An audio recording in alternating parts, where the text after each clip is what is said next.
Bonjour et bienvenue au podcast Sam parle avec Samuel Bouchard, une présentation de Production Sommet. Mon invité cette semaine, Claude Beaulieu, conférencier, psychologue, propriétaire du centre Mieux-être Imagigo qui offre des services de thérapie en mieux-être et en psychologie. Aussi propriétaire de Next Level, qui est une entreprise qui offre des services de développement tant sur le point physique que psychologique chez les athlètes. On parle aujourd'hui des problèmes qui sont souvent rencontrés chez les entrepreneurs en termes de santé mentale. On parle de comment il a fondé sa clinique et il l'a fait passer de 2 employés à une dizaine en 7 ans. Tout ça sans expérience ni formation entrepreneuriale. Et on parle de l'importance de prendre des vacances quand on est en affaires. Est-ce qu'il faut prendre des vacances? Est-ce que c'est primordial? On en parle avec Claude. Un grand merci aussi aux commanditaires. Je remets de l'emphase là-dessus. Je suis extrêmement reconnaissant. Gauvin Déco Design, c'est grâce à eux autres si on a un beau décor comme ça. Donc encore, merci beaucoup Gauvin Déco Design, leur logo est juste là. Le Centre des Arts aussi.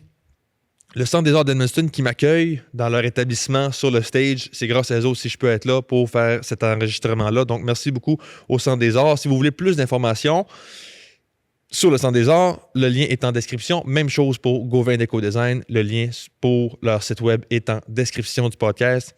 Vous allez avoir une belle discussion aujourd'hui avec Claude. On parle beaucoup de psychologie, évidemment. Étant psychologue et entrepreneur, il y a vraiment une belle expérience pour nous parler de ça. La santé mentale en affaires, je pense que c'est un sujet qui est très important. Il faut en parler. Comme n'importe qui dans la population, les entrepreneurs sont des humains, évidemment. On peut avoir des problèmes en santé mentale, ça nous arrive. Puis évidemment que la charge de travail qui vient avec le monde des affaires, ça peut être demandant par bout.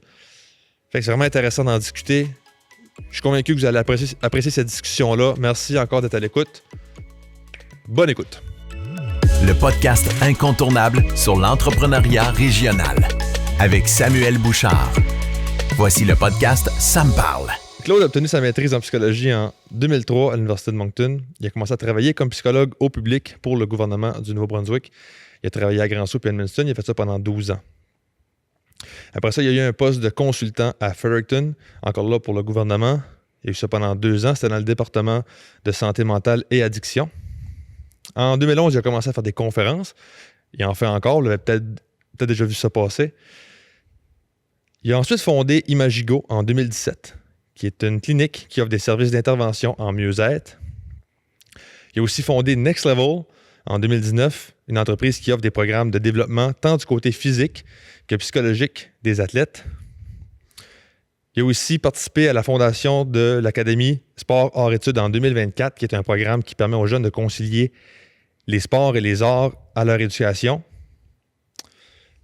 Il offre aussi, à travers de ça, des ateliers de développement personnel en collaboration avec Gina Thériault pour la population générale. Puis récemment, il a annoncé une transition de carrière, c'est-à-dire qu'il se concentre maintenant sur la psychologie de la performance et les conférences. Puis il lance aussi son propre podcast, le podcast Next Level. Puis il a l'intention de commencer à créer du contenu pour rendre accessibles les connaissances en psychologie à la population. Allô Claude. Allô. Ça va? Ça va très bien. Un bon CV, un bon parcours. Ouais. Justement, parlant de ça, moi, ce qui m'intéresse en regardant ton parcours, c'est qu'est-ce qui t'a poussé à quitter le public puis t'en aller dans l'entrepreneuriat? Il y a 2 choses. Une des choses, c'était pouvoir faire les propres projets que moi, je voulais. C'est sûr, quand tu travailles au public, tu as un certain cadre à suivre, puis il y a certaines choses. Donc, je commençais à être limité. Donc, j'avais offert des conférences pendant que j'étais au public. Puis là, ça prenait de l'ampleur. Donc là, c'était pour avoir une certaine liberté là, dans la création, dans le développement. Puis aussi, quelque chose qui me tenait à cœur, c'était d'avoir ma propre équipe. Fait que de choisir mon monde, de développer une culture organisationnelle ou un environnement de travail qui est stimulant et agréable. Donc, c'est les 2 raisons qui m'ont poussé à aller dans cette direction-là. Puis, est-ce que tu avais déjà l'ambition d'être entrepreneur quand tu étais plus jeune? Non. Non, c'est apparu, je pense, avec les conférences. Puis de voir qu'il y avait plein d'options. Puis c'était une différente façon de passer mon message ou de rejoindre les gens. Puis de là est venu, parce que je faisais un peu 2 jobs en même temps. Donc un petit peu entrepreneur, puis un petit peu au public. Puis c'est là que j'ai découvert ce côté-là du travail. Puis là, ben, on s'ambitionne, puis on en veut plus, là. Puis qu'est-ce qui te faisait penser qu'il y avait quelque chose à faire avec ça, ce domaine-là, la psychologie au privé, tu sais? Bien, c'est deux différents systèmes. Tu sais, le système public, c'est un service qui est accessible à tous, qui est payé par le Medicare. Mais il y a certains mettons, critères d'admission, etc. Mais en privé, dans le fond, n'importe qui est prêt à payer ou qui a des assurances peut, à ce moment-là, avoir des services. Puis souvent, ben c'est pas tout à fait la même clientèle. Puis aussi, c'est que là, on peut... Tu as une idée de projet, ben tu le fais. Tu n'as pas besoin de la permission de différents... Tu peux créer. Puis je pense que ce côté créatif-là, ça m'habite beaucoup là, de créer, des fois trop. Mais je pense qu'il y a une clientèle, puis c'est de les rejoindre à travers différents médiums, là. Puis là, ça, c'était en 2017. C'est-à-dire, tu sais, dans ce moment-là, est-ce qu'il y avait d'autres cliniques? Est-ce qu'il y avait déjà des cliniques en moi, place? J'ai travaillé en privé pour Priorité Santé. Il y en a peut-être qui ont déjà consulté à travers eux. Ça existe encore? Non, non, ça n'existe plus. OK. Mais moi, j'étais sous-contractant à ce moment-là. OK. Donc, tu sais, j'étais déjà un peu dans ce milieu-là. Je savais un petit peu le genre de clientèle. Souvent, c'est les entreprises. Les entreprises vont offrir ça à leurs employés. Donc, ils vont avoir des collaborations qui vont se faire. Donc, j'étais déjà un peu à l'affût de la clientèle, de ce qui s'offre, du genre de service, etc. Donc, je savais qu'il y avait une place pour ça. Puis, au niveau de l'évolution de la communauté, ben, la psychologie est de moins en moins tabou. Ouais. Donc, je suis arrivé, moi, dans cette ère-là où, tu sais, quand on va consulter, c'est pour notre mieux-être, c'est pas parce qu'on est fou, c'est pas parce que... Donc, les gens ont moins peur de consulter, fait que c'était un bon timing aussi pour, mettons, s'en aller en privé. Ouais. Puis, donc, c'était plus une question de feeling ou tu avais vraiment fait une étude de marché? Quand j'ai rouvert l'entreprise, j'ai dû faire une étude de marché là, avec un plan d'affaires, etc. Pourquoi t'as fait affaire avec la CBDC? Ou? C'est ça, je fais affaire avec la CBDC qui m'ont soutenu encore maintenant. Là, ils sont toujours là pour peu importe les projets, parce que moi, j'ai tout le temps des projets. Mais, fait que les autres, ils m'ont aidé à partir. Oui. Fait que les autres... Puis là, après que tu as fait ton étude de marché, tu t'es rendu compte, OK, oui, effectivement, il y a une demande ou... Je savais qu'il y avait une demande, mais là, il fallait faire un travail de fond, d'arriver plus avec des chiffres, d'arriver plus avec... mais ça supportait ce que je savais déjà. Oui, OK. Puis ça a été quoi les premières étapes pour lancer ça? Tu es parti ça tout seul dans ton garage ou? Moi, c'est ça. J'ai mijoté ça longtemps. OK. Puis, tu sais, là, j'ai essayé de designer ça dans ma tête. Là, ça ressemblerait à quoi? C'est de fil en aiguille, tu sais. Une chose apporte à l'autre. Puis là, tu ne veux pas partir tout seul, fait que tu veux avoir des partenaires, tu veux avoir... Tu sais, puis Carole Fournier était là au début, puis, tu sais, elle était partante d'embarquer dans le projet, puis elle s'est rajoutée d'autres mondes, puis... Fait que tu n'as pas commencé tout seul? Tes premiers clients, mettons, là? Comme propriétaire, oui. Mais c'est important que je n'étais pas tout seul, là, tu sais. Okay. Fait que Carole sous-loie des locaux, puis là, on travaillait ensemble, puis on essayait de développer les choses pour que ça fonctionne. Puis est-ce que tu as lancé tout de suite, dès le début, avec un local? Est-ce que, tu sais, ça t'est quoi? Est-ce que le local où vous êtes présentement, est-ce que c'est là que tu as commencé? Oui. Ah oui, donc, OK. quand on est arrivé, ils venaient de construire, ça faisait pas tellement longtemps, l'ancien poste de police qu'ils avaient converti au bout du monde. Oui. Puis là, il y avait des locaux au deuxième étage. Oui. Donc, moi, je trouvais que ça fitait parfaitement avec moi. Puis, on a designé, c'est Pierre Leblond qui a designé à notre demande là, ce qu'on avait besoin. Puis, fait que là, on a rentré dans quelque chose de complètement neuf, à notre image. Mais on a eu besoin de la CBDC justement pour pouvoir réaliser ce projet-là. Mais on a parti ça d'avoir une belle atmosphère de travail, puis que les gens se sentent bien chez nous, là, tu sais. Oui. Comment est-ce qu'ils t'ont aidé, la CBDC? Ça a été un prêt. OK, oui. Puis ils m'ont aidé aussi avec du coaching un petit peu, puis ils ont différents programmes là, d'accompagnement, là. Donc, j'ai essayé de profiter de tout, maximiser, là, dans le fond, qu'est-ce qui était possible. Puis ça a fait une grande différence là, tu sais, dans la réalisation, puis dans le maintien de l'entreprise. OK, fait que si on se ramène en 2017, là, si je comprends bien, tu as commencé à faire affaire avec la CBDC, tu as commencé à faire toute pas la paperasse, là, mais le travail de fond, comme tu dis. Après ça, tu as regardé pour un local, tu as trouvé ça. Puis là, tu as pris la décision de commencer avec Carole. C'est ça? Oui, en fait, vous étiez 2 psychologues. On était 2 C'était ça, psychologues. Est-ce qu'il y avait d'autres noms? Pas pour l'instant. On a commencé comme ça. OK.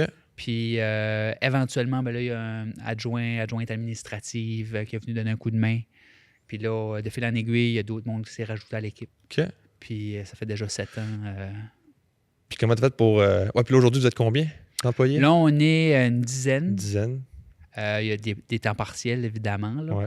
Mais on est une dizaine, puis trois points satellites, là. Donc Edmundston, Right. Grand-Sault, puis Kedgewick. Right. Comment tu as fait pour convaincre Carole d'embarquer avec toi, étant donné Hey. que tu sais, c'est un nouveau projet, on commence, t'as pas de preuve de fait encore nécessairement. Comment tu as fait pour la convaincre? Je sais pas, il faudrait y demander. Ah ouais. Je me souviens pas. Moi, je crois beaucoup que quand tu crois dans quelque chose, puis que tu es passionné ou tu as une conviction, des fois, ça va attirer les gens ou ça va mobiliser les gens. Puis je pense que c'est peut-être ça qui s'est produit. Là, tu sais, là, on était déjà des amis, puis on était tous les deux des passionnés, puis tous les deux des gens dynamiques. Puis fait que c'était un bon fit. Fait qu'elle, je pense qu'elle avait diminué son nombre d'heures de travail dans son poste au gouvernement. Donc, elle faisait du temps partiel chez nous. Puis moi, ben, ça me donnait une certaine sécurité, là, tu sais, là, de dire, tu sais, je suis pas toute seule, puis j'ai quelqu'un à qui parler aussi, puis tu sais, on s'entraide, puis on fait marcher le projet. Là. Ouais, c'est ça. Puis, à partir de là, tu sais, peux-tu m'expliquer un peu la croissance de fil en aiguille, ça a grandi. Par exemple, tu sais, pour te faire découvrir tout ça, je sais que c'est un domaine qui est, en tout cas, si on pense à la physio, là, par exemple, l'ordre professionnel fait en sorte que tu ne peux pas nécessairement faire du marketing comme dans n'importe quelle entreprise. C'est-à-dire que tu ne peux pas dire en tant que clinique de physio que tu es la meilleure clinique en ville. Tu ne peux pas dire ça parce que c'est subjectif un peu plus. Puis c'est vraiment... faut que tu sois objectif dans ce que tu dis. Puis est-ce qu'il y a... est-ce qu'il y a ces mêmes limitations-là en psychologie, en termes de marketing? Bien, c'est sûr, il y a une éthique. Puis, c'est pas comme une entreprise que tu vends, je sais pas, des autos ou... tu sais, là, il y a un côté humain, puis il y a une éthique importante, puis il y a tout l'aspect confidentialité, etc. Fait que c'est plus délicat. Personnellement, moi, j'ai pas vraiment fait de publicité. Ah non? Puis, que ce soit pour les conférences ou que ce soit pour, mettons, les services en psychologie, je pense que les gens me connaissaient déjà là, de mon travail dans le public. OK. Donc, il y avait une certaine réputation, les gens savaient déjà un peu que j'étais psychologue. Puis, juste avec les cartes d'affaires, puis avec... tu sais, il y a encore des gens aujourd'hui qui disent « Ah, je savais pas que tu avais un bureau ici. » tu sais. Parce que j'ai jamais vraiment fait de publicité. Fait que donc, les médecins vont référer. Tu sais, les gens qui me connaissaient, dans le fond, c'était du bouche à oreille, vraiment. Puis, ben, dernièrement, là, l'équipe a grandi. Fait que là, on rentre un petit peu plus dans de faire un petit peu plus de publicité. Fait que là, donc, un nouveau site web, on essaye de peut-être être un peu plus présent sur les réseaux sociaux, en donnant du contenu, principalement, mais même chose pour les conférences, de montrer un peu c'est quoi qu'on fait. Puis c'est la publicité qu'on fait, dans le fond. Là. C'est un peu ça, là, que les gens nous connaissent, puis ils voient un petit peu à travers de ce qu'on leur partage, si ça les interpelle, ou s'ils se sentent à l'aise, ou s'ils se sentent... puis l'idée, c'est un peu ça, c'est de ne pas avoir peur de consulter. Donc, je pense que c'est un bon moyen. Tu sais, c'est pas de la vente, c'est de laisser savoir aux gens qu'on existe. Puis de leur montrer à quoi ça ressemble. Parce que souvent, c'est menaçant. Puis c'est de leur donner ce qu'on peut leur donner sans qu'ils aient besoin de venir à nos bureaux. Mais des fois, ça dépasse. On a besoin de plus. Donc là, des fois, quand la glace est brisée, les gens vont venir. Puis moi, personnellement, de mon côté, là, le fait de donner des conférences, donc, tu sais, si tu vas parler pendant 1h30 devant un groupe, il y a des choses que tu vas dire ou ton style de présentation va interpeller des gens. Puis ça va casser la glace. Puis eux vont avoir moins peur par la suite de consulter. Ils vont dire, ah, OK, je l'ai déjà vu, je sais c'est quoi son attitude ou je sais c'est quoi sa façon d'être, puis je me sentirai à l'aise avec lui. Fait que ça m'a aidé beaucoup, je pense, dans toutes ces années-là. Puis de quoi de pertinent et intéressant, c'est, tu sais, même avec Next Level, tu sais, quand tu vas voir une équipe de hockey, puis tu les vois, je sais pas moi, à 15-16 ans, puis, mais que, je sais pas moi, 3-4 ans plus tard, là, il y a une séparation amoureuse, puis là, ils se sentent vraiment déboussolés par ça. Mais ils se souviennent de Claude Beaulieu qui est venu présenter dans la chambre, puis qui avait tel style de présentation, puis là, ils rappellent. Ça, c'est des réussites. Tu sais, quand tu dis, là, j'ai pu rejoindre des jeunes dans un contexte neutre, là, tu sais, mais que c'est comme une carte d'affaires qu'ils ont dans leur poche. Puis le moment qu'ils ont besoin de consulter, ils décident de le faire. Et ça, c'est une belle victoire. Parce que des fois, s'ils ne consultent pas, ben on ne sait pas ce qui peut arriver. Tu sais. Fait que je pense que c'est beaucoup ça. Le fait d'être présent dans la communauté, puis le fait de donner des cartes d'affaires un petit peu, ça l'a attiré une certaine clientèle. Puis j'ai viré comme ça depuis toutes ces années-là. Oui. Fait que c'était de non seulement faire connaître l'entreprise, mais surtout de te faire connaître toi. Là. Est-ce que tu dirais que... Parce que ça, c'est juste pour... Est-ce que tu penses que les conférences ont un impact aussi sur la quantité ou plutôt la clientèle qui va venir ou sur la... Est-ce que ça va faire aussi du marketing pour les autres thérapeutes? Parce que c'est toi qui fais les conférences, c'est pas nécessairement les autres psychologues. Est-ce que... Oui puis non. C'est un couteau à deux tranchants, là, dans le sens où, tu sais, présentement, j'ai une transition de carrière, comme tu as mentionné tantôt. Là, il y a des gens qui ont dit, j'ai vu Claude en conférence, je veux voir Claude. Ouais, c'est ça. Hein? Tu sais, puis oui, effectivement, ça a cet effet-là. Mais j'ai une équipe extraordinaire. Je choisis les gens. Comme j'ai mentionné tantôt, ça faisait partie un peu de ma vision.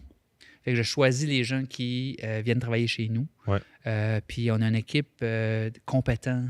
Fait que c'est pour ça que je peux me permettre maintenant, après 7 ans, de faire ce changement de carrière-là parce que j'ai confiance dans les gens qui sont chez Imagigo.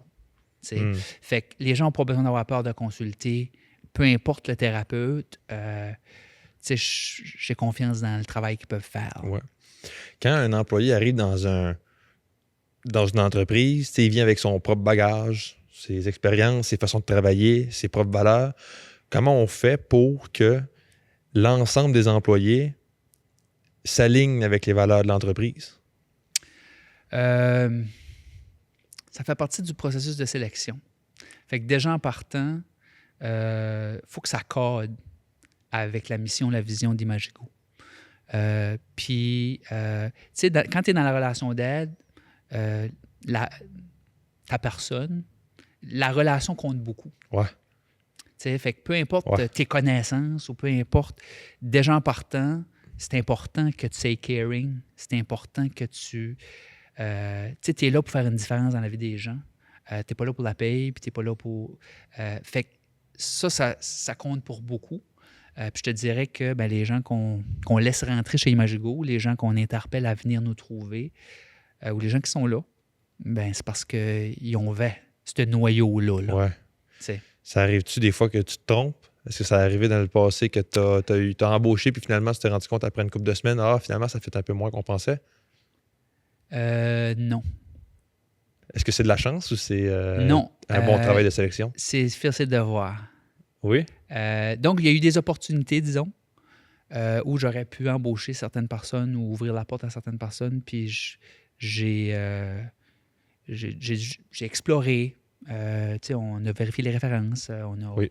Puis c'était peut-être pas le bon fit. Pas qu'ils ne sont pas compétents ou pas que Mais c'était pas le bon fit. Puis, il y aurait eu de la place, on a des bureaux, là, tu sais. Oui. Mais c'est vraiment important. La chimie d'équipe, la dynamique, puis que ce core-là de être là pour les bonnes raisons, puis carry, puis être passionné de son travail, il faut que ça soit là. Ouais. Tu sais. Est-ce que tu dirais que, parce que si je comprends bien, toi, tu vas avoir tendance à être sévère ou avoir un haut standard pour la sélection d'un employé. Tu sais, on peut peut-être peut penser que des fois, certains entrepreneurs vont se dire, ben là, on a vraiment besoin de quelqu'un, fait que tu sais, ça fait de moyen, mais on va le prendre pareil.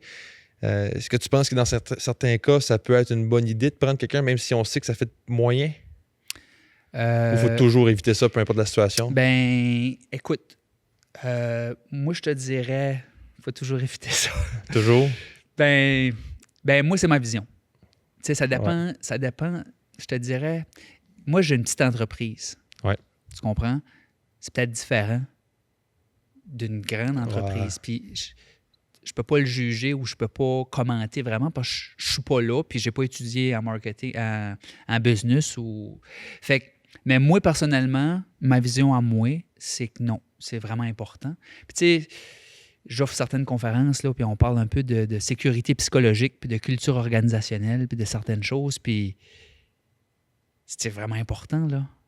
Tu sais, pour qu'une entreprise réussisse. Fait que moi, j'y crois, fait qu'il faut que j'applique ça, là. Oui. Tu sais, on entend des fois là, l'expression, j'ai pas les mots, là, mais tu sais, une pomme pourrie va pourrir les autres autour. Là. J'ai l'impression que c'est un peu ça que tu essaies d'éviter. Ouais, ben jusqu'à date, Ça peut arriver? ça peut arriver. Ouais, good. Puis c'est ça le but, là, tu sais, que tu te lèves puis tu rentres travailler le matin, puis que c'est une belle énergie, puis que, tu sais, puis on a ça, là, tu sais, on a cette chimie-là, puis tu sais, l'entrepreneuriat, il y a tout le temps des défis, mais ça aide. Tu sais, là, quand Ouais, OK. tu as des défis, puis ça, mais que, tu sais, il n'y a pas de négativité, il n'y a pas de tension, on n'a pas ça chez nous. Est-ce que tu penses que le niveau d'éducation de tes employés favorise une culture positive et agréable? Pas nécessairement. Pas nécessairement. Ben écoute, là, il faudrait regarder les études ou peu importe, là, tu sais, là, mais je te dirais non, parce que dans mon bureau, je rencontre des gens de différents milieux, des milieux industriels, il y en a qui ont des 6e années. Puis, quand tu as le cœur à la bonne place, tu peux avoir le niveau d'éducation que tu veux. À l'inverse, j'ai rencontré des gens qui ont un niveau d'éducation Supérieur. des médecins, peu importe, Ouais, là, ouais. puis très intelligents. Mais c'est important d'avoir de l'empathie, puis du caring, puis surtout dans le domaine qu'on est. Tu sais. Ouais. Fait que je te dirais que non. C'est pas, OK. c'est pas juste une question d'éducation, là. Parce que tu vois, moi, je m'étais dit ça quand je travaillais encore chez Physio Multisoins. Ben, une très belle équipe. Tu sais. C'est encore la même chose, un peu comme tu dis. C'est tout le temps super positif. Puis c'était vraiment le fun de travailler là. Fait que je me disais, bon, c'est peut-être à cause. Tu sais, peut-être que le niveau d'éducation a un rôle à jouer parce que je me dis, bon, c'est. Puis encore là, c'est pas pour dénigrer ceux qui n'ont pas d'éducation. Je pense que tu peux très bien être un très bon employé si tu n'as pas d'éducation. C'est pas ça mon point. Mais veux pas, quand tu passes à travers un bac puis une maîtrise puis tout ça, ben tu développes une certaine éthique de travail ou. Puis je me disais, ben, peut-être que ça a un impact versus si je vais travailler dans un endroit où le niveau d'éducation est plus bas. Puis c'est juste une réflexion que j'avais. Ouais. Encore là, Peut-être, j'aimerais intéressant. avoir les études là, tu sais, Ouais. qui justement qui se penchent là-dessus puis qui regardent vraiment d'avoir un regard objectif. Parce que là, c'est dur d'avoir un regard Oui. objectif. Oui. Mais j'aurais tendance à dire que c'est plus la personne humaine Ouais, que son OK. quotient intellectuel. Ouais. C'est sûr quand tu as un parcours, mais il y a toutes sortes de parcours, là. Tu sais, le parcours académique, oui, c'est formateur, Oui. mais il y a d'autres Oui. parcours Absolument. formateurs. Absolument. Tu sais, ça fait que je me fierais pas juste, mettons, là-dessus. Non, là, c'est tu sais. ça. C'est multifactoriel, là. Absolument. Qu'est-ce qui a fait en sorte que tu as pris la décision d'agrandir à Grand Sault puis à Kedgewick? Écoute, ça, c'est une bonne... c'est vraiment une bonne question. Parce que d'un point de vue entrepreneurial, faut vraiment... Moi, ça part de la vision. Tu sais. Ma vision, c'est de desservir le Nord-Ouest. Puis du départ, je voulais 3 cliniques, puis d'offrir les services à toute la population du Nord-Ouest. OK. À cette heure, est-ce que c'est les meilleurs moves d'un point de vue financier ou est-ce que c'est les meilleurs moves entrepreneuriales ou est-ce qu'on a suivi les bonnes étapes ou le bon rythme? J'étais un gars d'émotion puis de vision. Puis je sais ce que je m'en vais, puis je sais où ce qu'on va arriver. Fait qu'on est dans le processus. Donc, si je comprends bien, ça impose un certain stress financier qui est peut-être pas 100% justifié. Bien, pas nécessairement un stress financier. Oui, on peut le dire. Là, que, tu sais, 3 bureaux, c'est plus d'overhead. Tu sais, il y a plus de dépenses. Peux-tu définir overhead? Overhead, c'est, mettons, les dépenses, mettons, les frais de location de locaux, Tout ce qui est fixe, plus là? de fournitures, plus de... Tu sais, Oui. il y a plus de frais. Oui, Bon. oui. Ça fait que s'il y a moins de frais quand tu as une location puis un local. Effectivement, oui. Puis, tu sais, moi, à cause de la vision, ben là, je me déplace à Grand-Sault, je me déplace à Kedgewick. Donc, c'est du temps, c'est du gaz, c'est toutes sortes de choses que finalement, c'est parce que je veux desservir la population que je le fais. Mais financièrement parlant ou d'un point de vue comptable, ben c'est pas le meilleur move. Right. Tu comprends? Right. Éventuellement, je vais atteindre mes objectifs parce qu'on va avoir des thérapeutes dans les différents centres. J'aurais peut-être même plus besoin de me déplacer. Puis, si on a suffisamment de thérapeutes dans chaque centre, ben c'est rentable. Tu comprends? Fait que, mais c'est ça. On y va avec notre cœur, puis on y va avec la vision, puis on y va avec la mission. Puis pas juste avec les chiffres. C'est comme ça que moi, je suis. Est-ce que tu dirais que tu es quelqu'un qui prend des risques ou que tu te mets dans des situations difficiles ou qui vont te challenger pour 100%. après ça te pousser à te sortir du trouble? 100%. Si tu parleras à ma femme ou si tu parles aux gens qui m'entourent, je suis un fonceur puis un aventurier. Ça a ses avantages et ses désavantages. Ouais. Mais, je pousse par en avant. Puis, On verra s'il arrivera. je me dis tout le temps, j'ai dit ça à mes enfants, puis il y a tout le temps des solutions. Fait que si on les trouve pas, on va les chercher. Yes. Fait que c'est un peu mon mindset. Mais est-ce que ça crée du stress ou est-ce que ça nous... je ne sais pas trop comment tu as dit ça, là, mais ça nous cause ou ça nous pousse. Ben oui, des fois. Tu sais, on a pris des décisions, on a fait des choses, puis là, ça nous coince. Puis là, il faut trouver une solution, il faut surmonter les obstacles. Puis c'est toujours ça que j'ai fait. Puis jusqu'à date, j'ai pas mal tout le temps réussi. Mais c'est pas life stress. C'est pas life stress-free, là, tu sais. Ouais. C'est sûr que ça vient avec son lot de stress. Est-ce que tu dirais que tu aimes le risque? Ou plutôt, as-tu peur du risque? Je dois aimer le risque. À un moment donné, des fois, c'est l'adrénaline. Je te conte une petite histoire vite, là, hors propos, mais à un moment donné, quand j'ai gradué de la maîtrise, je suis allé dans l'Ouest canadien pour vivre l'aventure. Fait que c'était comme 2 semaines, j'étais voir un de mes amis là-bas. Mais c'était de l'adrénaline. Là. On a fait du parachute, on a fait du backpacking, on a fait du pouce, on a fait du vélo de montagne dans les rocheuses. Puis quand je suis revenu, là, j'étais comme moi. C'est assez d'adrénaline pour un bout. Ouais. T'sais? Fait que des fois, ça file de même. T'sais, des fois, il y a des passes où différents projets ou différents défis qui se présentent, puis ça en fait beaucoup en même temps. Puis je me dis, ouais, OK, c'est assez là, un petit peu de l'adrénaline, là. Mais je reviens toujours à ça. Là, c'est comme dans ma nature ou dans mon ADN. Là. Ben, ça me fait penser à une réflexion que j'ai eue dernièrement. Puis étant donné que tu es psychologue, je pense que tu es très bien placé pour répondre. Puis en plus, que tu es entrepreneur, un de mes amis qui m'avait dit, tu sais, on a toutes des passes de sprint, puis des passes de maintien, si on veut. Puis moi, j'avais pas nécessairement vu ça comme ça, tu sais. Puis je me disais, ben, la vie est courte, la vie est fragile, il faut prendre tout le temps qu'on a le plus possible pour pousser, foncer, aller de l'avant, puis faire mettre les efforts. Est-ce que toi, tu considères qu'effectivement, ça prend des périodes de sprint puis ça prend des périodes de repos? Dans mes conférences, je présente un petit peu le stress comme un élastique. Fait qu'on est capable d'étirer l'élastique. Le corps humain peut prendre du stress, on est fait pour ça. Mais d'étirer, puis de réétirer, à un moment donné, c'est dangereux de casser. T'sais. Fait que l'idée, c'est d'étirer l'élastique, de se donner la chance de récupérer. Tu peux faire ça toute ta vie, d'étirer l'élastique, relâche-le pour un moment, puis tu vas toujours continuer d'avancer.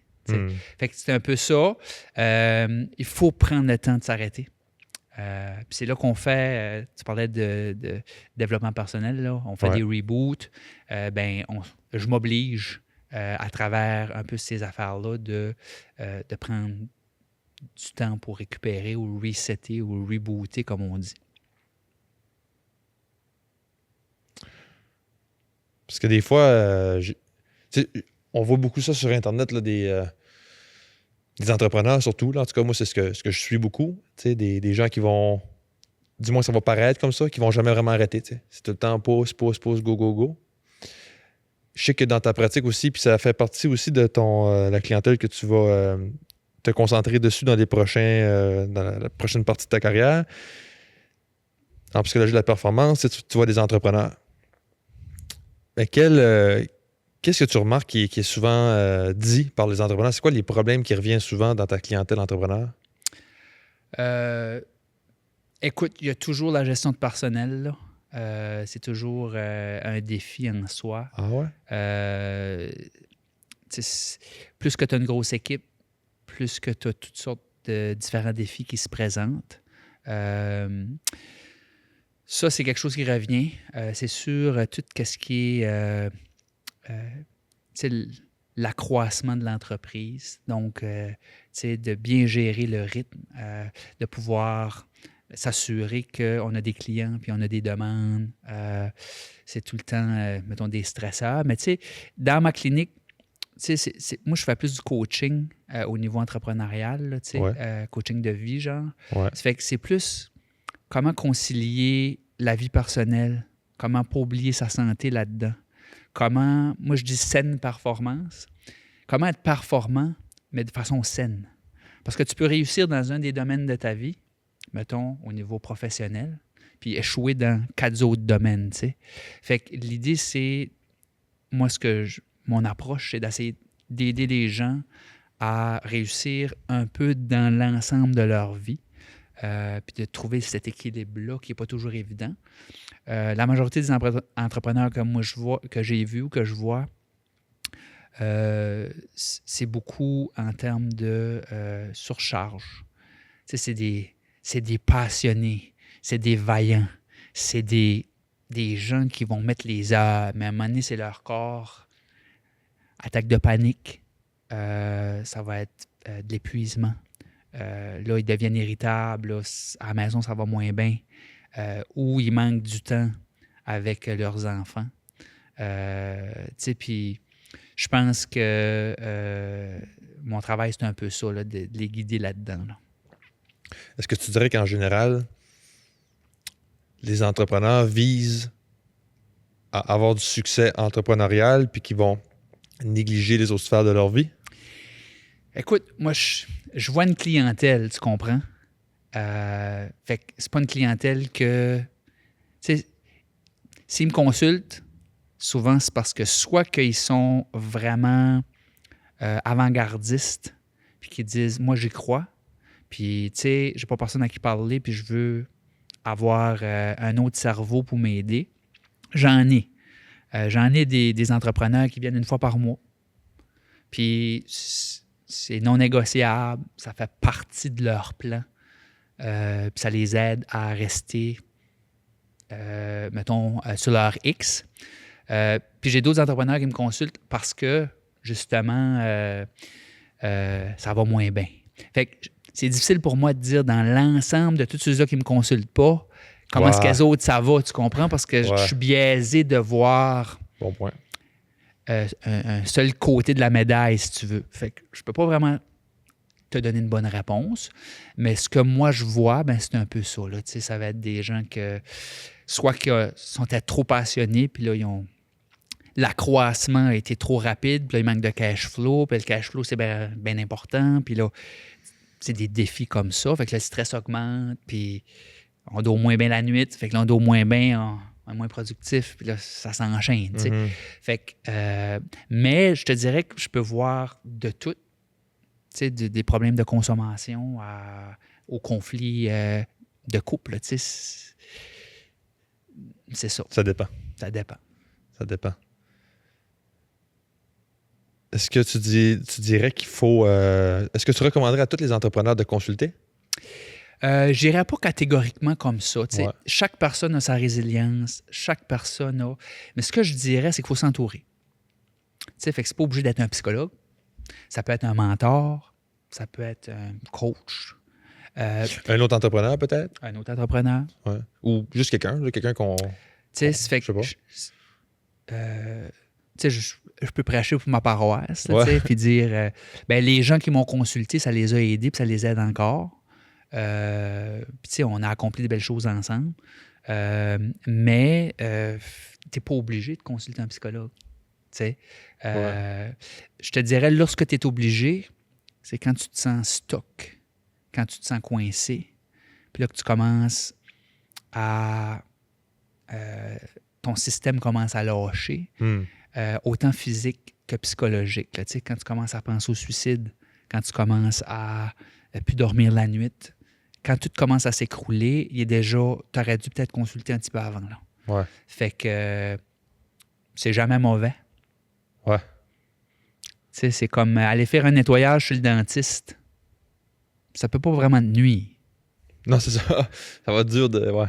Comprends-tu? Ouais. Fait que c'est probablement une bonne pratique de faire un nettoyage psychologique à l'occasion. Puis là, c'est intéressant, on s'en vient avec un nouveau programme là, au niveau de Imagigo. On travaille là-dessus présentement, c'est d'avoir une évaluation globale de la santé. Fait que santé psychologique, fait que de voir les choses avant. OK. Fait que c'est comme des prises de sang, genre. Ouais. Puis là, tu vas te dire, OK, ben, tu manques de vitamine D, puis ben là, ça va être un peu plus global. Donc, au niveau psychologique, tu sais, ton niveau de stress, tes relations, tu sais, ton fonctionnement général. Ouais. Juste tu te situes. Un check-up, là. On a-tu des recommandations à faire? Ouais. Fait que ça peut être bon là, de faire un check-up. Oui. Fait qu'on s'en vient avec ça. Ça devrait être intéressant pour les entreprises et les entrepreneurs. Là. Ouais, ben c'est le fun. Puis, tu sais, mettre un peu de pouce là-dessus. Moi, je suis allé voir une de vos psychologues l'année passée pour du développement personnel, pour essayer de comprendre un peu mieux mon cerveau, comprendre comment je réfléchis, puis voir s'il y a des choses que je peux améliorer dans mon quotidien. Puis, comme tu dis, ça peut pas faire de tort, puis ça a fait extrêmement du bien, tu sais. Fait que je pense que plus on met de l'effort pour enlever le tabou autour de la psychologie, mieux c'est. Tu sais, je pense que c'est vraiment une science qui est importante. Une pratique qui est importante. Je permets un petit clin d'œil sur mon premier podcast où j'avais Michael Ward. Puis c'est ça qu'il a dit. Il dit, j'aurais donc aimé dans mon cheminement là, de hockeyeur, avoir accès à ça, tu sais. Parce qu'il dit, dans mon temps, c'était moins... mais d'avoir quelqu'un qui me guide, du coaching ou de l'accompagnement, que ça aurait fait une différence. Ouais. T'sais. Fait que peu importe le domaine, que ça soit entrepreneurial, sportif, artistique, ça peut faire du bien, tu sais. Oui, absolument. Puis justement, en parlant du podcast, le podcast Next Level, on va parler de Next Level un peu. J'aimerais que tu m'expliques rapidement, tu sais, c'est quoi Next Level? Bien, comment c'est parti? Ouais. On peut commencer avec ça. Oui. De dire, tu sais, moi j'avais un garçon dans le hockey, un garçon dans la danse. Mm-hmm. Puis, au niveau du hockey surtout, je trouvais qu'on était désavantagés dans notre région parce que les autres joueurs de hockey dans d'autres régions comme à Moncton, par exemple, ou à Fredericton, ils pouvaient s'entraîner pendant l'été. Puis, je trouvais que ça revenait souvent, ça. Tu sais, ce commentaire-là de dire, c'est des grandes régions, oui, ils ont un plus grand bassin de population, mais aussi, ils ont plus de programmes, ils ont plus de développement. Puis là, nos joueurs s'en allaient l'été à l'extérieur avec des frais de déplacement puis des frais d'hôtel puis pour avoir accès à ça. Fait que moi, je m'avais dit, ben pourquoi qu'on n'offre pas ça chez nous? Oui, on n'a pas de glace, mais on peut faire du hors-glace. C'est commencé comme ça. Fait que, puis là, je voulais intégrer le volet psychologique là-dedans. C'était une façon de venir rejoindre les jeunes avec le volet psychologique. Donc, c'est ça. On a développé les programmes Next Level où c'était des programmes préparatoires à la prochaine saison. Puis, on essayait d'avoir de quoi de vraiment global, là, qui englobe différentes sphères, toutes les sphères qu'on pouvait penser. Puis, ça a commencé comme ça. On donnait des programmes de 8 semaines. Puis, on suivait les jeunes pendant 8 semaines. Pour les accompagner à être prêts pour le camp d'entraînement puis pour la prochaine saison.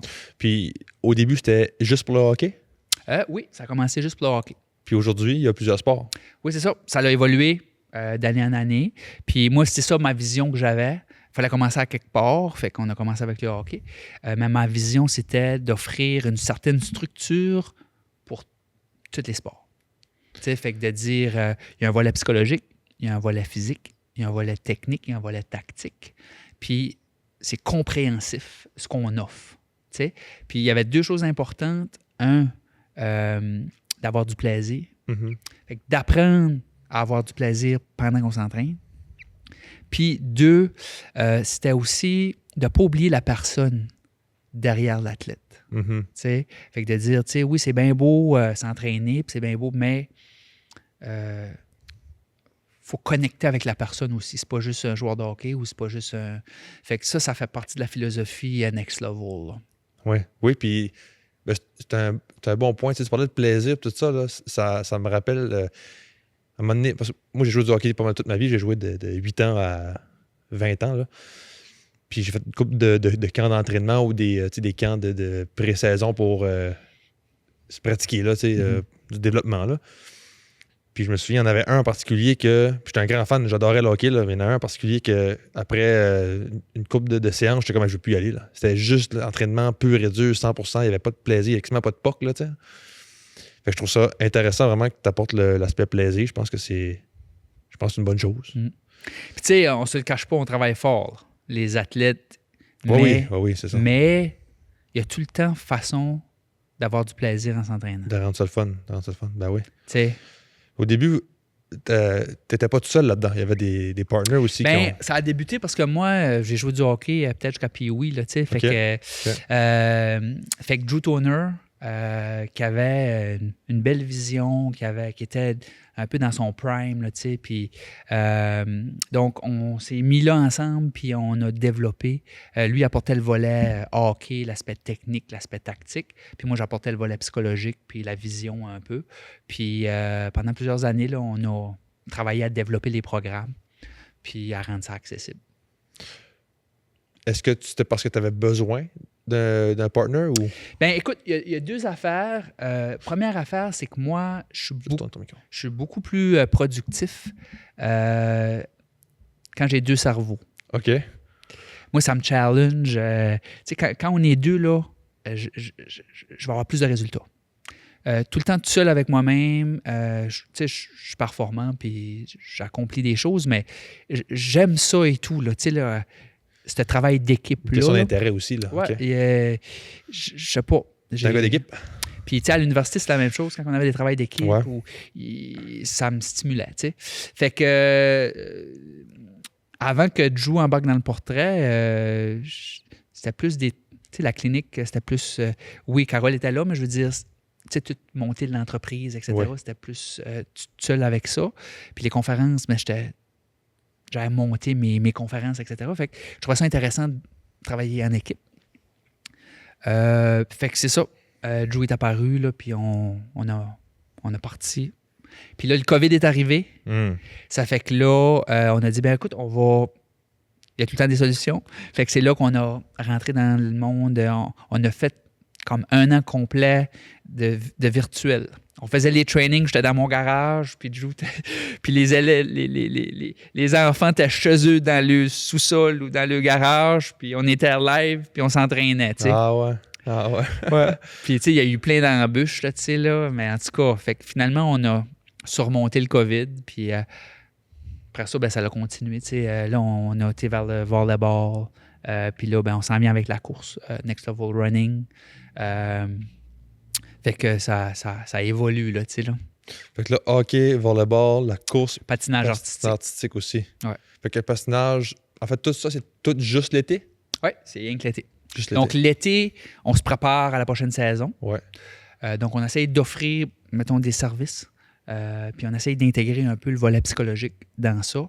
Puis l'hiver, ben là, je travaille au niveau des podcasts. Je vais travailler au niveau du contenu. Donc, offrir aux gens ou démystifier le côté psychologie du sport ou le côté... fait que mon travail va être plus là l'hiver. Puis l'été, ben, ça va être de faire sûr qu'il y a des programmes pour les gens que ça l'intéresse. Oui, oui. Puis là, aujourd'hui, il y a plusieurs... Parce que là, de ce que je comprends au début, dans la première année, vous étiez juste vos deux, là. Mais là, aujourd'hui, il y a plusieurs partenaires, là. Bien, Drew, lui, il est parti dans l'Ouest canadien. OK. Ça fait que là, tu sais, il était dans une place dans sa carrière où c'était plus difficile pour lui de contribuer. Donc, lui, mettons, il a pris un autre chemin. Puis là, Éric Morancy est venu donner un bon coup de main, là. Il m'a aidé, là, à faire avancer les choses. Puis là, ben, c'est là qu'on est rendu. Tu sais, on est à voir qu'est-ce qui va être la suite, puis où ça va s'enligner. Mais tu sais, je voyais... Puis là, j'ai pas les titres là, de ces gens-là, mais il y a des personnes qui sont partenaires dans le sens où ils vont donner des cours ou qui vont faire des programmes. Moi, je là. crois beaucoup dans... C'est quoi ta structure, disons? C'est parce que, disons, la structure, c'est que moi, je peux pas aller donner tous les programmes partout. Tu sais. Non, ouais. Ça fait que, comme chez Imagigo, je crois dans le pouvoir de l'équipe. Là, tu sais. Ouais. Fait que là, j'essaie de m'entourer des bonnes personnes. Puis, dans le fond, ben, on a des directeurs de zone. Donc, que ce soit à Bouctouche ou à Desjolies, on a une personne qui est responsable de sa région. Puis, on s'assure qu'on a des bons instructeurs de haut niveau. Puis, les programmes comme tels, ben, on leur fournit les programmes. Puis, ces programmes-là ont été travaillés, puis analysés, puis révisés. Puis qui a fait les programmes? Écoute, Hugo Dion a fait certains programmes. Moi, j'ai travaillé sur certains programmes. Avec Drew. Vicky Bouffard-Levasseur a fait de la révision de certains programmes. Puis là, tu sais, on a une physio que je rajoute à l'équipe, là, fait qu'elle va probablement contribuer elle aussi. J'essaie de m'entourer des bonnes personnes, puis que chaque année, que nos programmes s'améliorent ou qu'on aille chercher le meilleur des programmes de ce qui s'offre, dans le fond. Puis j'aimerais comprendre un peu plus la structure dans le sens aussi, tu sais, la rémunération, parce que là, c'est plus des gens qui font ça, pas nécessairement à temps plein, c'est pas comme des employés, là. Ça, c'est mon point de vue. On a été chanceux, on a eu certains programmes là, gouvernementaux qui nous ont aidés. OK. Fait que, tu sais, j'ai Patrick Morin qui a donné un super de bon coup de main pendant tout l'été, là, parce que moi, avec ma clinique chez Imagigo, puis Next Level, puis... Fait que, j'ai des leaders comme ça là, qui vont faire une grande différence. Comme lui est entraîneur. Lui est entraîneur. Puis, tu sais, mettons, Hugo était entraîneur et directeur de zone à Desjolies, donc lui, il s'occupait de ce parti-là. Tu sais, on a plein d'autres athlètes comme Noah Gibbs qui sont venus là, contribuer à temps partiel, là, tu sais, d'aider soit pour un athlète en particulier qui avait besoin d'un programme individualisé ou pour des programmes comme haute performance, où là, c'est des petits groupes. Puis on va amener les élèves à maximiser leur potentiel. Là, puis la rémunération de ces gens-là, tu sais, mettons Hugo, peu importe, là, ça vient tout du programme ou le revenu qui vient des inscriptions est suffisant pour payer tous ces gens-là? Bien, c'est ça. Tu sais, c'est pas quelque chose qui est très rentable. OK. Tu sais, puis même, j'ai vu des années que j'ai déboursé de ma poche pour que ça peut arriver. Là, OK. Comme je t'ai mentionné, moi, j'étais un gars de cœur, puis un gars tu sais, qui a une vision, puis qui veut faire une différence. Fait que, mais généralement, c'est-à-dire les inscriptions, on a un budget avec les inscriptions, puis là, on paye nos locaux, on paye nos instructeurs, puis tu sais, s'il en reste un petit peu à la fin, ben c'est ça. Sinon, ça dépend toujours du nombre d'inscriptions, tu sais. Fait que l'important, c'est qu'on fasse un petit profit pour assurer la pérennité. Rester en vie. Puis, c'est pas tu sais, ma carrière, c'est psychologue. Oui. Ça, c'est un service qu'on offre à la communauté. Ouais. Oui, c'est un service privé, mais c'est pas quelque chose qu'on peut vivre de, là. Ouais. OK. tu ne peux pas vivre de? Est-ce que plus tard, si mettons que ça prend de l'ampleur puis il y a plusieurs inscriptions, est-ce que ça pourrait devenir quelque chose de profitable? Écoute, peut-être bien à vraiment long terme, mais tu sais, c'est pas quelque chose qui est annuel. Tu sais, on ne veut pas surcharger non plus. C'est sûr, les athlètes de très haut niveau, il faut qu'ils continuent de s'entraîner pendant l'hiver. Ouais. Tu sais, pour ne pas perdre ce qu'ils ont acquis. Tu sais. Ouais. Mais tu sais, à Edmundston, c'est pas comme à Montréal ou, tu sais, je veux dire. Fait que peut-être éventuellement, Next Level va gagner en popularité. Puis c'est un programme qu'il va être reconnu, puis qu'on va être dans plusieurs localités, puis ça va permettre que tous ensemble, peut-être qu'on peut avoir un revenu intéressant, mais c'est pas ça l'objectif. L'objectif, c'est d'offrir aux gens de notre région, principalement, là, des programmes complets qui peuvent leur permettre de se développer, qui peuvent avoir du plaisir à s'entraîner, puis qui peuvent goûter au volet psychologique, puis que ça va peut-être leur servir à un autre moment donné dans leur vie, de dire « Ah ouais, tu sais, j'ai vu 4 vidéos de ce psychologue-là, puis ah oui, je sais qu'il pratique à Edmundston, je vais le consulter par vidéoconférence. » tu sais. Mm-hmm. Mm-hmm. J'ai l'impression que ton mindset, c'était plus il y a un besoin, j'ai une mission, je veux accomplir cette mission-là, puis le côté financier, évidemment, c'est important, mais il va passer en deuxième priorité. Fait qu'on fait la mission, on met les actions, puis après ça, on s'arrangera peut-être. Il y a des gens qui sont cartésiens. Pas moi. J'étais un sensitif, tu sais, là. Puis c'est pas tout le temps de qualité. Tu sais, je veux dire, parce que n'importe quelle entreprise, l'aspect financier est important. Mm-hmm. Tu sais, fait que tu peux pas juste dire, ben, je fais mon projet puis je m'occupe pas des finances. Ouais, c'est ça. Tu sais, c'est dans n'importe quelle entreprise, tu sais. Mais j'ai jamais vraiment rien fait pour l'argent. Ouais. Tu sais, là, c'est pas dans moi, c'est pas dans ma philosophie. Des fois, ça peut être problématique, tu sais, parce que si tu accordes pas assez d'importance à l'argent, ben à un moment donné, comprends-tu? C'est dur de faire croître ton entreprise parce que ça prend de l'argent pour faire croître l'entreprise, etc., etc. Mais j'ai tout le temps fonctionné avec le désir de faire une différence, le désir de créer, le désir de développer, le désir d'aider les gens. Puis ça prend tout le temps préséance sur comment ça coûte. T'sais. Mais des fois, il faut que je me parle.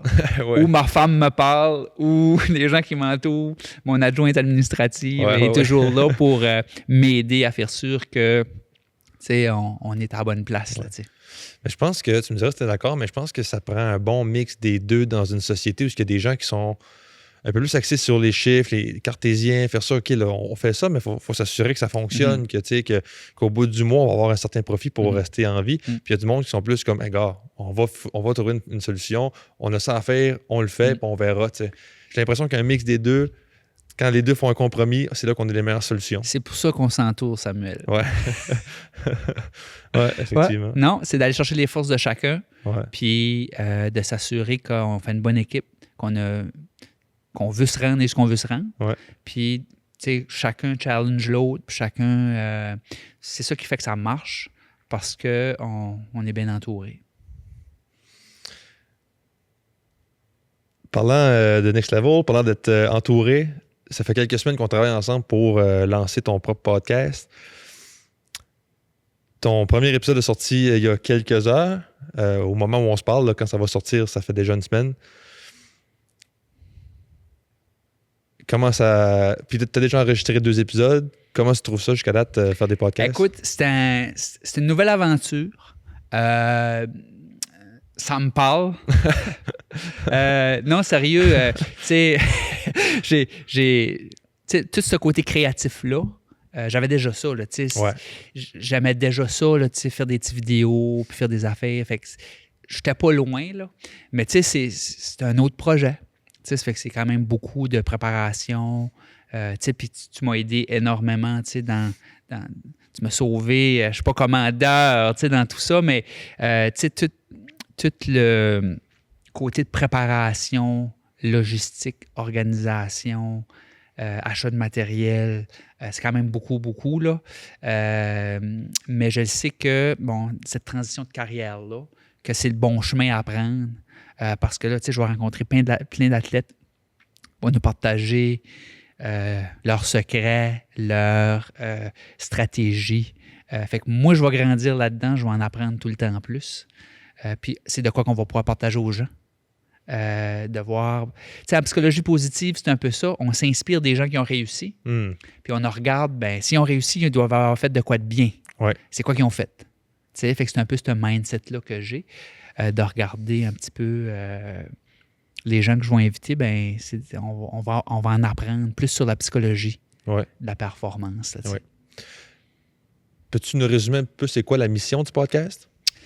La mission, c'est beaucoup de vulgariser les différents concepts de psychologie. Tu sais. Fait que ce que je fais un à un avec les clients que je vois, il n'y a personne qui le sait. C'est confidentiel. Ouais. On n'entend pas parler. Ouais. L'athlète peut parfois dire « Hey, moi, j'ai consulté quelqu'un et ça m'a beaucoup aidé. » Ça se limite un peu à ça. Ouais. Tu sais? Mais le podcast, ça va être un petit peu de, au fur et à mesure que les épisodes vont avancer, ça va être de partager du contenu.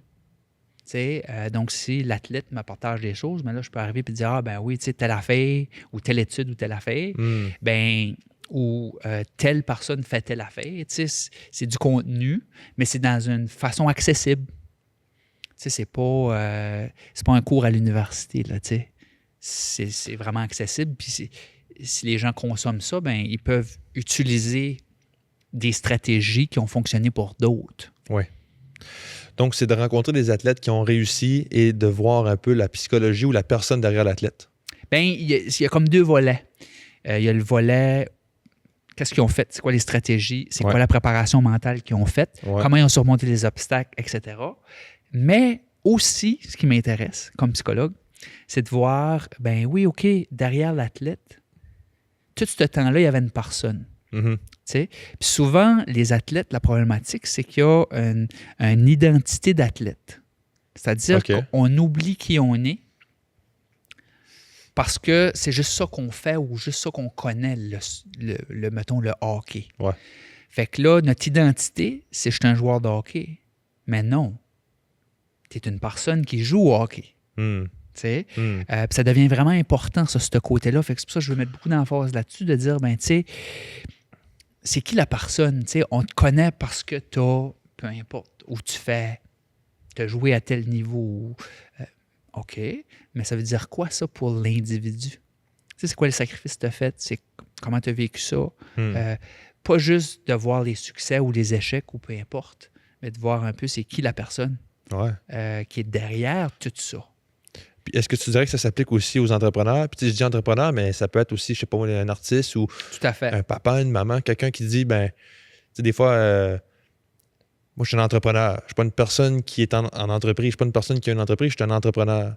Est-ce que ça pourrait être la même chose pour, tu sais, mettons, une maman qui dit, moi, je suis une maman et non pas, je suis une femme qui a eu un enfant, là, tu sais? Ou je ne sais pas trop comment on pourrait le dire, mais est-ce que tu penses que ça s'applique un peu à tout le monde de se détacher un peu de son titre puis dire, je suis une personne avant tout? Mais tu sais, si tu regardes, là, comme je pense à Pierre Bateau, qui est un conférencier qui travaille dans les ressources humaines, qui est quand même très bien connu au Nouveau-Brunswick, puis, tu sais, une des formations, il parlait de se connaître soi-même, tu sais, pour les entrepreneurs.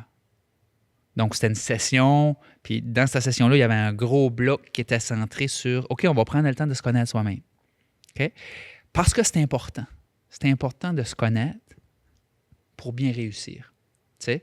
Fait que moi, je crois là-dedans, de dire c'est important de ton identité que au-delà de ce que tu accomplis ou de ce que tu fais comme travail ou de que tu connaisses qui ce que tu es. Puis oui, c'est juste de ne pas être fusionné complètement avec une sphère de ta vie ou un domaine en particulier.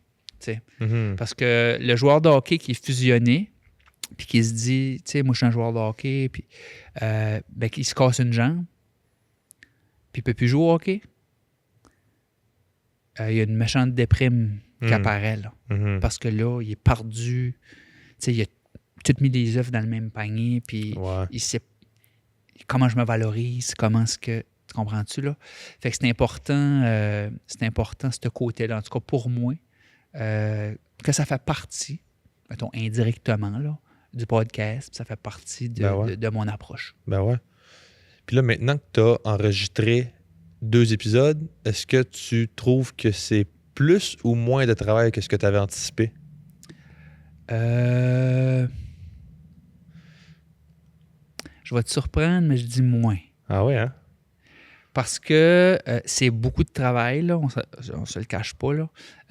Mais je m'avais épeuré moi-même un petit peu, là. Plus. Okay.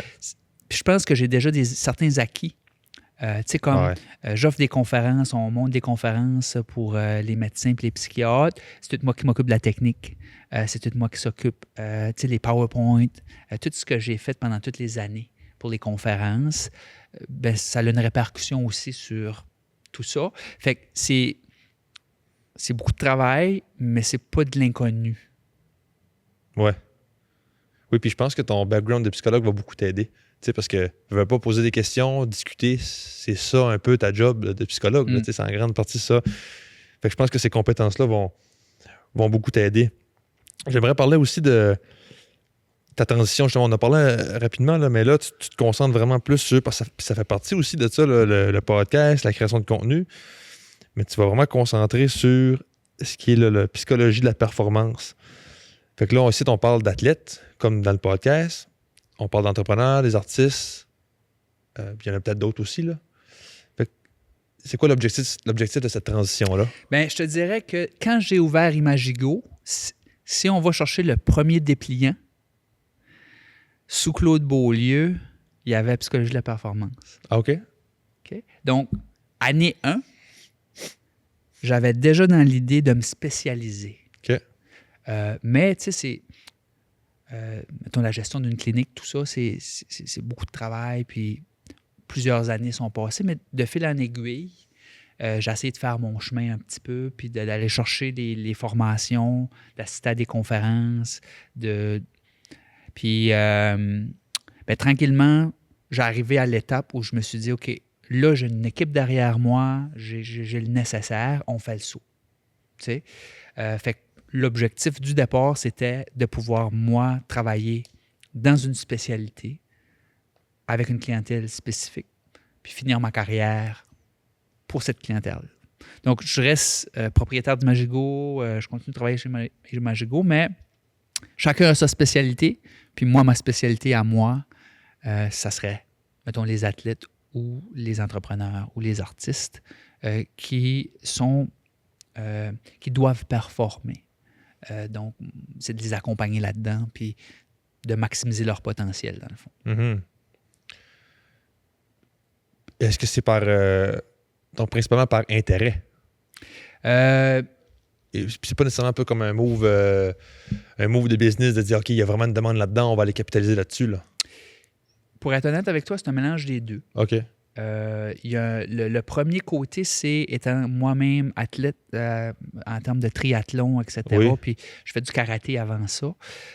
C'était ma façon... Tu sais, ça fait des années que je pense à ça, là. C'était ma façon d'aligner la psychologie et le sport. Parce que c'était 2 passions, c'était 2 affaires qui me parlaient. Moi, le sport a joué un grand, grand rôle dans qui je suis devenu, puis dans ma personnalité. Fait que si ça fait ça pour moi, ça peut le faire pour d'autres, là, tu sais. Fait que le sport, c'est un médium pour s'accomplir, c'est un médium pour se développer, c'est un médium pour bien des choses. Fait que l'idée, c'est un peu ça, c'est de dire, est-ce que je peux allier psychologie et sport, puis vivre de ça? Tu sais? Fait que ça vient de là.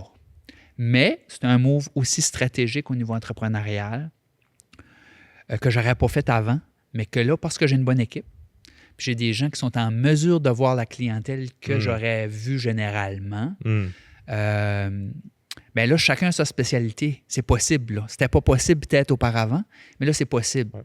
Des gens qui voient des problématiques au niveau de la dépression, j'ai des gens qui voient du stress post-traumatique, j'ai des gens qui voient de l'anxiété. Du deuil, chacun a sa spécialité. Ben moi, ma spécialité, c'est la saine performance. Mm-hmm. Mm-hmm. Très bien dit. on entre maintenant dans le segment Braillon du podcast. On parle un peu de la population brayonne, la culture, tout ça. Est-ce que tu dirais qu'en général, les Brayons sont en bonne santé mentale? Oui. Oui? Je pense pas que les Brayons sont plus ou moins en bonne ou pas bonne santé mentale que le reste de la population. On sait qu'il y a 5 % environ de la population qui souffre ou qui vont souffrir d'un trouble de santé mentale. On ne fait pas exception, mais on n'est pas pire ou moins pire que le reste de la population au Canada, selon moi. Selon toi? OK. Est-ce qu'il y a quelque chose, mettons, est-ce qu'il y a des habitudes qu'on a, des coutumes qui, selon toi, jouent un rôle tant positif ou négatif sur notre santé mentale? Tu sais, des fois, c'est des façons de s'exprimer, des questions un peu vagues. Là, moi, mais... je te dirais on a une réputation d'être accueillant, Ouais. d'être chaleureux. Ouais. Puis ça, je pense que c'est un facteur de prévention. Parce qu'on va avoir tendance à s'entraider. On va avoir, tu sais, je pense au centre Jean d'Aigle qu'on avait, tout le monde s'est mis ensemble, on a travaillé, ou je pense à des projets comme les brasseurs, ou tu sais, la communauté se rallie. Mais je pense qu'on a ça un peu dans notre culture, dans notre sang. Puis ça, c'est un facteur de prévention, de dire, on s'entraide, Tandis que peut-être comme à Montréal, ou peut-être ailleurs, ou peut-être dans les petits quartiers, ça peut être semblable, mais quand on va dans des plus grandes villes, c'est un peu plus chacun pour soi, c'est un peu plus une mentalité indépendante. Puis ça, ben, c'est plus risqué. Tu as moins de facteurs de protection. Ah oui, hein? J'avais pas vu ça comme un... Est-ce que tu penses qu'on s'aide plus ou moins qu'avant? Est-ce qu'on s'entraide plus ou moins qu'avant? Ouais? Moins. Moins? Pourquoi? Parce que, je te dirais, c'est une question de société. OK. J'ai l'impression que l'industrialisation, puis, tu sais, il y a beaucoup de différentes choses, c'est l'arrivée des ordinateurs, tu sais, tout ce côté-là, les moins grandes familles, il y a beaucoup de facteurs qui ont fait qu'on est un petit peu plus individualiste, la société de consommation, plein de différentes choses. Tu sais, être dans l'instantané, mettons, multifactoriel, là, mais je dirais que on a suivi la tendance nord-américaine. Ouais. Tu sais, fait que ça n'a pas rapport au Braillon, nécessairement. Mais je pense que culturellement, d'un point de vue de la société, il y a des changements qui ont opéré, puis on fait partie de ces changements-là. Tu sais. Ouais. Ça a du sens. J'ai des questions à rafale. Oui. Tu réponds par oui ou non seulement, sans élaborer, puis tu pourras le faire après. On a parlé un petit peu tantôt de ça, mais c'est intéressant. Il faut absolument prendre des vacances pour être en affaires sur le long terme. Oui. La culture du travail est saine à Edmundston. Oui. C'est plus facile gérer des femmes que des hommes.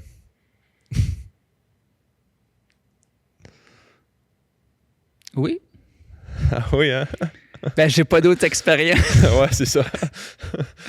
Oui, parce que la raison pourquoi je pose la question, pour ceux-là qui pourraient ne pas savoir, c'est que dans ton équipe, là, je pense qu'il y a un homme, mais c'est 95% des femmes là, qui travaillent avec toi. Là. C'est ça. Parce que c'est un domaine féminin. Ouais. Puis écoute, ça a toujours bien été. Fait que oui. Mais je serais curieux de voir, mettons, de gérer 90% d'hommes. Ouais. J'ai pas l'expérience, je peux pas te le dire, mais je serais curieux de voir si... La différence, c'est quoi? Ça irait aussi bien, mettons. Ouais. Je me permets une question un peu plus intrusive. Est-ce qu'il y a du drama des fois? Je te dirais, là, chez nous, tu sais, c'est pas pour braguer ou je sais pas trop, c'est pas pour me tirer des fleurs ou... Ouais. Non. Non? OK. Dans 7 ans, on va espérer que ça reste de même. Mais je pense que c'est ça la force de choisir son équipe puis de nourrir aussi. Tu sais, j'aimerais accorder encore plus d'importance, mais de nourrir l'équipe. Prendre soin de son monde, comme on dit, là, je pense que ça fait une grosse différence. Ouais. La culture du travail qui est saine à Edmundston, tu penses que oui? Ouais, je ne verrais pas pourquoi que j'ai pas rien qui me vient en tête que c'est pas sain. C'est comme n'importe où. Ouais. Il y a des entreprises que c'est plus malsain. Ouais. C'est des cultures organisationnelles. Ça dépend de comment c'est mené. Ouais. Ça dépend du but ou de la mission. Ouais. Ça dépend de plein de choses. Mais en général, pas plus qu'ailleurs. Ouais. Il n'y a rien qui fait que tu dirais non, OK, il y a ça à changer, il y a ça à changer ou. Chaque entreprise a leurs défis, Ouais. c'est sûr, mais oui, il y a des milieux où c'est moins sain, mais peu importe où tu vas aller, il va y avoir ça aussi, là. Selon ce que tu as remarqué, est-ce que tu penses que les gens sont heureux dans leur travail dans la région? Est-ce qu'ils ont une satisfaction au travail? Encore là, c'est difficile parce que je vois T'es biaisé. un côté de la médaille, tu sais. Ouais. Je peux te dire que... je peux te dire... tu sais, que ce soit au niveau de l'éducation, que ce soit au niveau de la santé, ou même dans certaines entreprises où la production est vraiment centrale. Comme une usine, mettons, là? Comme une usine, mettons. OK. Parfois, c'est très difficile pour les employés. OK. Parce que dans le système d'éducation, ben c'est une structure, puis il y a des coupures, puis il y a différentes choses. Puis à un moment donné, je lève mon chapeau aux enseignants parce que c'est pas toujours évident. Ouais. Même chose au niveau du système de la santé. On essaye de faire du mieux qu'on peut avec ce qu'on a, mais c'est pas parfait. Là, fait que des fois, c'est dur. On pense aux infirmières ou aux médecins. Fait que je te dirais que oui, il y a des gros défis. Ouais. Puis ça peut affecter la culture ou ça peut affecter le fonctionnement.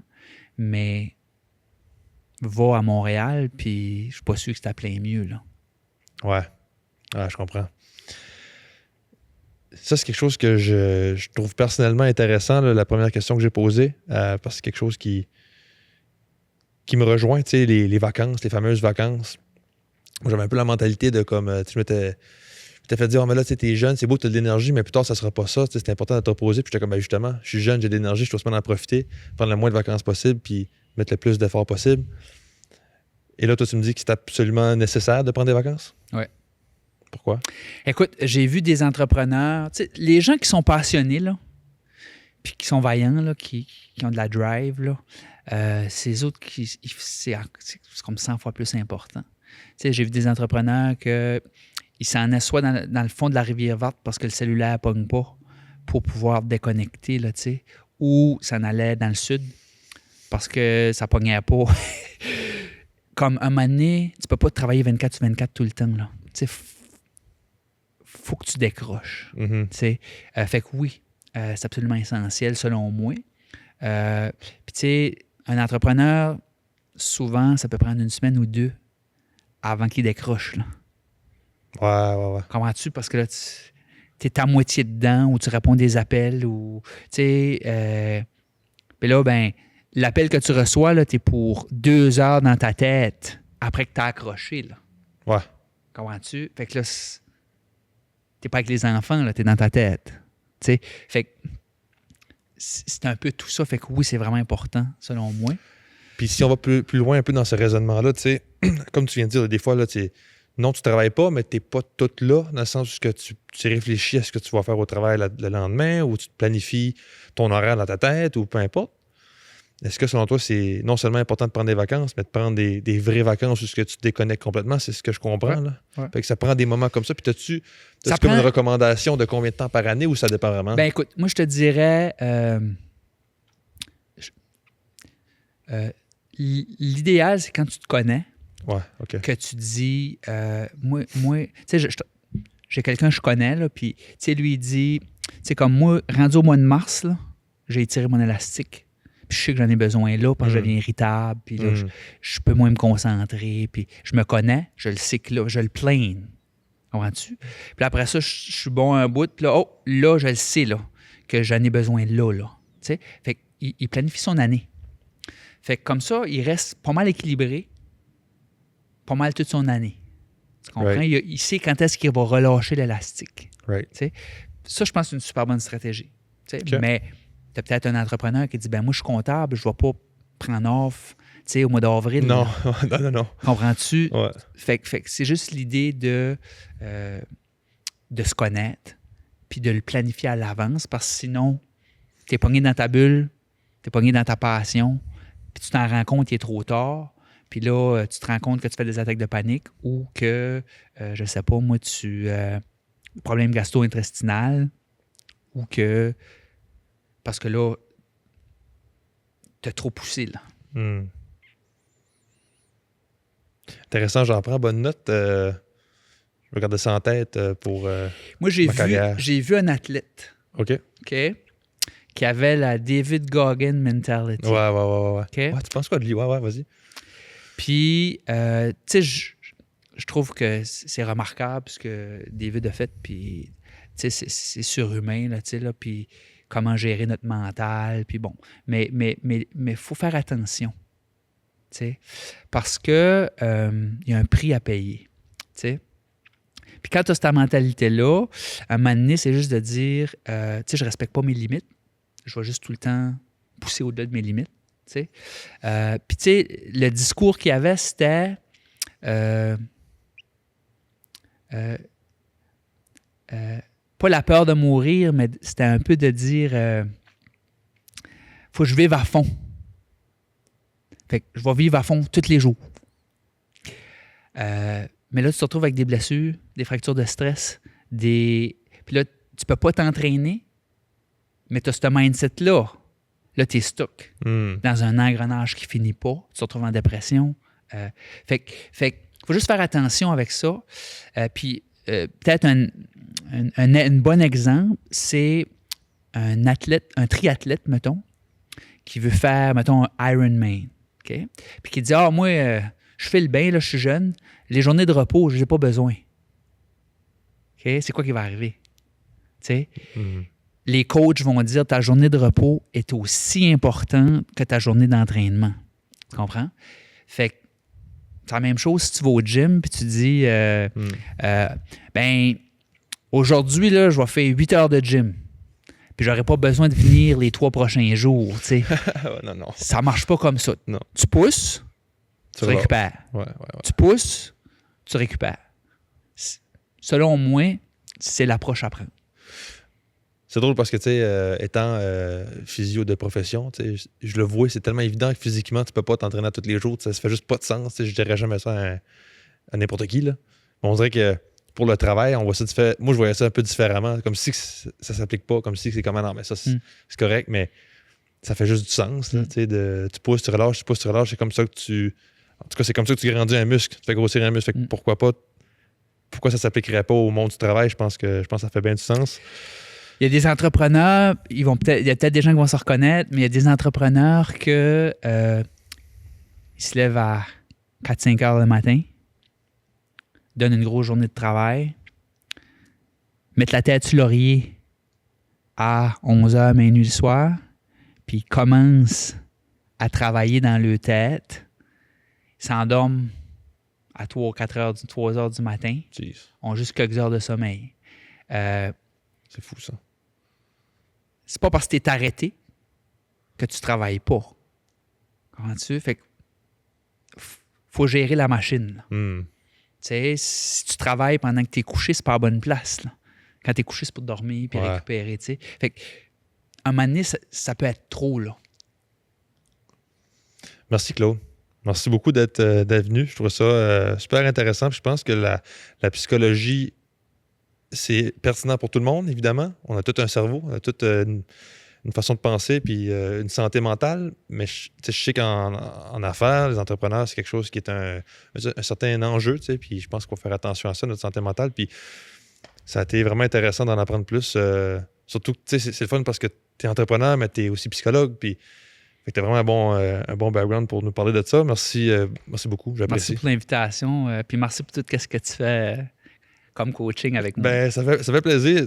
Puis justement, pour ceux qui écoutent, ne manquez pas le Next Level Podcast qui est en ligne dès maintenant, le premier épisode avec Michael Ward, Michael, je pense qu'il aime mieux se faire appeler Michael Ward, l'entraîneur-chef du Blizzard.